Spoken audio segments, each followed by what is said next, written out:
3 lights controlled by single switch. Unahin natin itong neutral. Kulay green papuntang breaker. Bawat ilaw, magkakasama yan. Splice natin. Sunod naman natin itong line. Galing breaker papuntang switch. Then, return.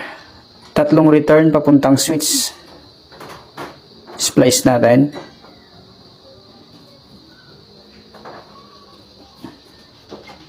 Then switch. Lagay natin itong ilaw. Taas breaker.